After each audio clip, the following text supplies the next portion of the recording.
Meistaramánuður, hann náttúrulega frábær upp á það að gera, hann minnir mann á að það gott að setja sér markmið og og kemur að stað svolítið umræðinu og fólk vill taka þátt og sérstaklega ef að vinir og vandamenn að taka þátt þá þetta orðið svona, það allir að standa saman og reyna að ná sínum markmiðum. Þau þurfa sjálfsögðu ekki að vera eins og markmið geta verið á öllum stærðargerðum. Þau geta verið frá því að bara mæta alltaf á réttum tíma í vinnuna upp í það að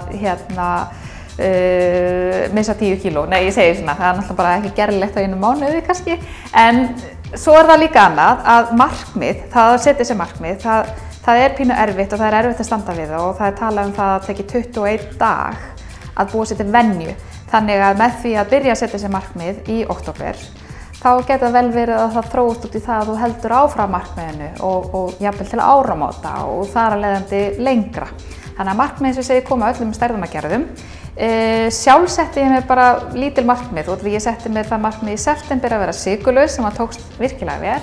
En núna í október ætla ég að vera aðeins ljúfari við sjálfa mig og njóta stundarinnar og vera meðvitaður umhverfið mitt, vera meira með fjölskyldunum minni og njóta þess að vera með þeim á þeim tíma sem ég með þeim. Að vera svolítið í núinu. Þannig að það svona hugarfarið sem ég hef í meistaramánuðinum.